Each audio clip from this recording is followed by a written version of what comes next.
Money FM 89.3. Good afternoon, I'm Elliott Danker and welcome to this post-budget 2020 conversation. This afternoon's topic is navigating challenges including COVID-19, staying stronger as one Singapore. Well, I'll take you back to February 18th during the Budget 2020 speech. Deputy Prime Minister and Minister for Finance, Mr. Heng Swee Keat, announced a few measures to help Singapore through this tough time. To help with the unexpected COVID-19 outbreak, a total of $5.6 billion has been set aside for the stabilization and support package, as well as the care and support package. Even the GST hike has been pushed back, so it won't be happening next year. And just recently, DPM Heng said that the Singapore government is preparing to implement decisive measures to tide businesses over, and this includes rolling out a second help package on top of the one that's been announced. But at the same time, he adds that hammering out the details of this second package would not be a simple endeavor. He's urged companies to first try to make the most of the existing package announced at the budget. Well, in the studio with me this afternoon is Deputy Prime Minister and Minister for Finance, Mr. Heng Swee Keat. Deputy Prime Minister, good afternoon and welcome. Good afternoon, Elliott. First of all, I want to congratulate you on the very well-received budget that was announced in February. I think that was quite good. Oh, thank you. I'm glad that it has been helpful to Singaporeans and to our businesses. It certainly makes carrying those 3 heavy files a lot more worth it. But since then, things have somewhat escalated. I mean, you spoke at a recent Taobao forum and you talked about how the government's preparing for a second package. And just taking a look at this week, markets are roiling. Oil price has plunged. The Dow is behaving like a coiled spring. Signs of a recession, perhaps. To start us off, how are we going to react to these emerging events? Is it now a case of not if, but when the government will roll out this off-budget help? Well, the situation has changed very rapidly since the February 18 budget. It's been just slightly over 3 weeks, and the changes globally have been very significant. First, both in terms of the extent of the outbreak. It started in China and Singapore. We were in the first wave, and it's now gone on to the second, third wave, in affecting all the major economies. Yeah, different epicenters now. In Europe, in America, in Japan, different epicenters, as you said. So this is going to have a very significant effect on the global economy. At the same time, compared to, say, when SARS happened 17 years ago, our global economy is much more integrated. The supply chains are very deeply integrated. So our assessment is that our economic situation is likely to be worse than when I presented the budget. And I'm in the midst of preparing a second package to provide support for our people and for our businesses so that we can tide over this difficulties. You rolled out the first one in a very tight time of 6 weeks. This second one seems to be a little bit more complicated. Are there any specifics that you can share at this point in time? Well, because we did the first one, so we had all the information on the sectors which have been most badly affected and so on.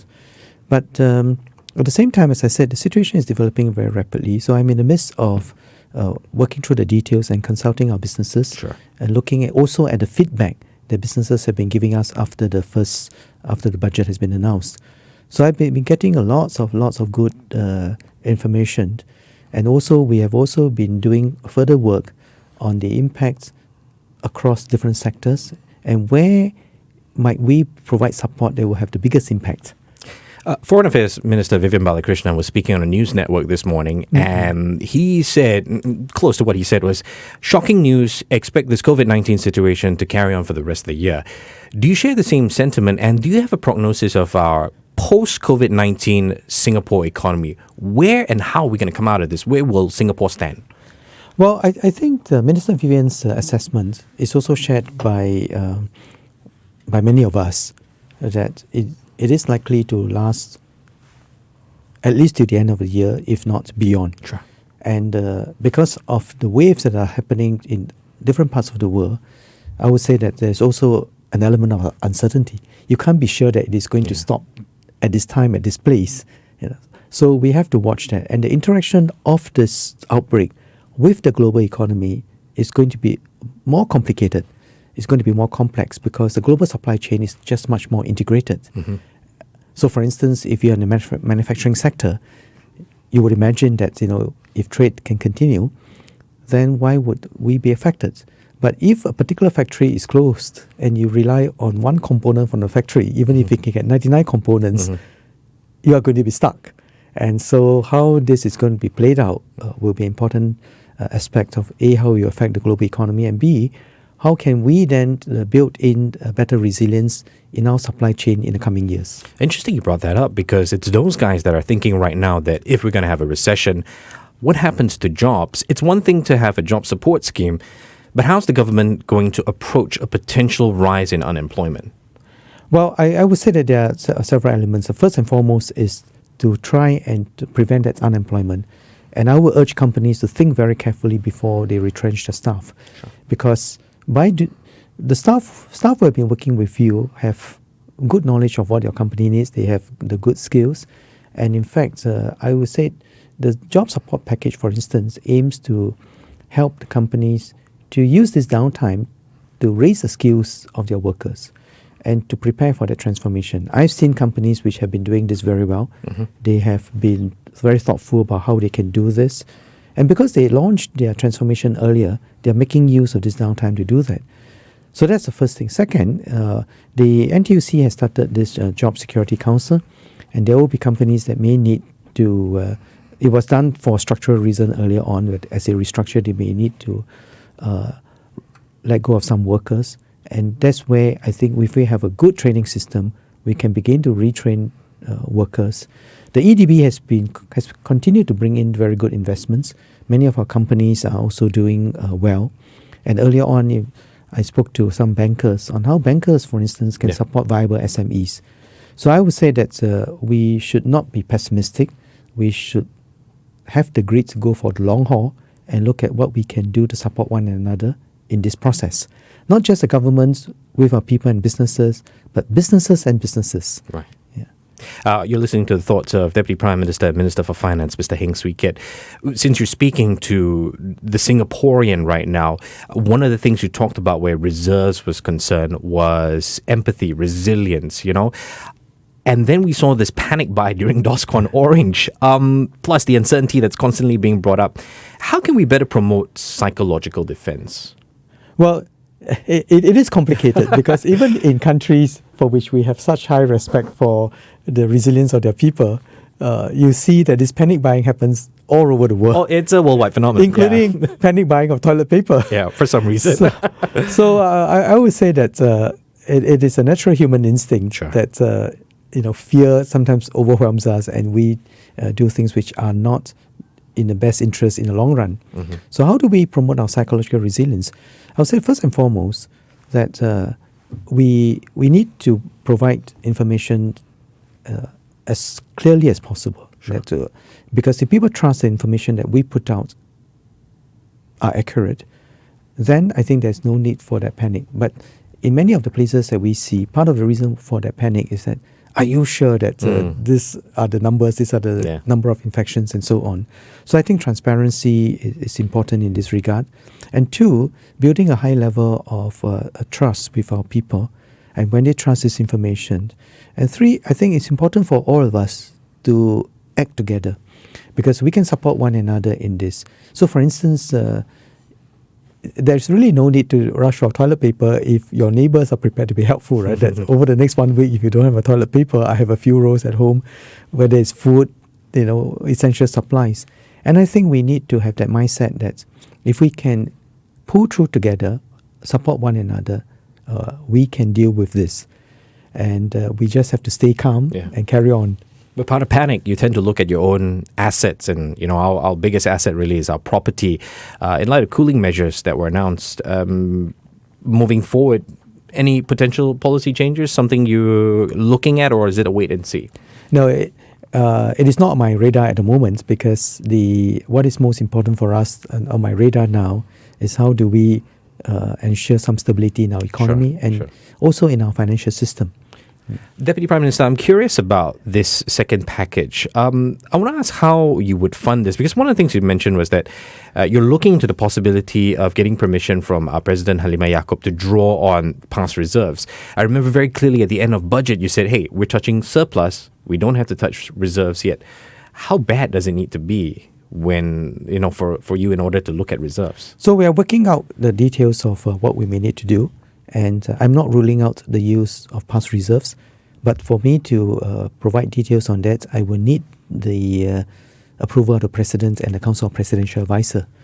Now, it is very important for us to have proper governance of our reserves. Sure. The reserves are a rainy day fund, and we have to safeguard this properly and use it appropriately.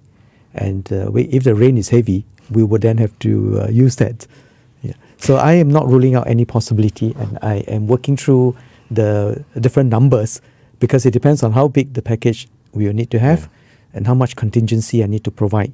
Because the one scenario which I am very conscious of is that while the experts have been talking about different ways in which this might evolve, the central scenario for many experts is that this is going to last till at least the end of the year.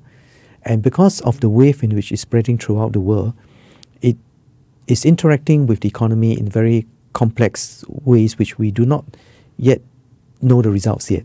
And therefore, it could be better, it could be worse, but we must be prepared for the worst. Since you brought up the more macro and global aspect of things, I'm interested to get your thoughts on the Federal Reserve's emergency interest rate cuts last week. We now see signals that there's more to come. This morning, as of Wednesday morning, we were hoping that there would be clarity and specifics on the US fiscal stimulus measures. But no, we haven't gotten that yet as of Wednesday afternoon. What kind of impact do you think this will have on the region and in Singapore? And also broader, with the EU, they have negative interest rates for some time now. Is this a world we should embrace or prepare ourselves for? Well, you asked a very good question. That in fact, we are in a very unusual situation where we have negative interest rates, and even for some corporate bonds, it is. So the ability of central banks around the world to provide stimulus is a bit more limited, and I think fiscal resources will have to be deployed much more in greater force than before. Now, again, that creates complication, because in many different parts of the world, you would need to have a system of approval, and where if you cannot come to an agreement, that will affect the economy quite significantly. So again, those are scenarios that we have to factor into our calculation. Now, we are a very small open economy, and we are very deeply integrated with the global economy. So what happens elsewhere will affect us. And that's why I've been very busy looking at all these movements around the world in the financial markets, in the global economic markets, and in the way that supply chains are playing out. Yeah, I guess where sleep is concerned, 2 is the new 8. Yes. DPM, just 2 more quick questions. The property tax rebates, that's one of the highlights of the SNS package, very well received, but seems that the rent relief hasn't quite trickled down from landlords to tenants as effectively and as quickly as businesses had hoped for. What is your message to landlords at this point in time? Well, my message to landlords is that they should do their part, not just to flow back the property tax rebates, but where they can, to also take voluntary action on what they can do. It is in the interest of the landlord to keep the companies that they have, to keep their tenants viable. And we cannot take a short-term view. If we take a longer-term view, then we can see that support for their tenants will help, not only help them survive, but if they continue to do well, it builds a very stable relationship for the long run.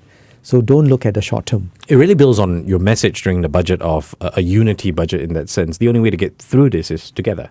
Absolutely. And it also builds on what we've been talking about. The unity budget builds on what we've been talking about Singapore together.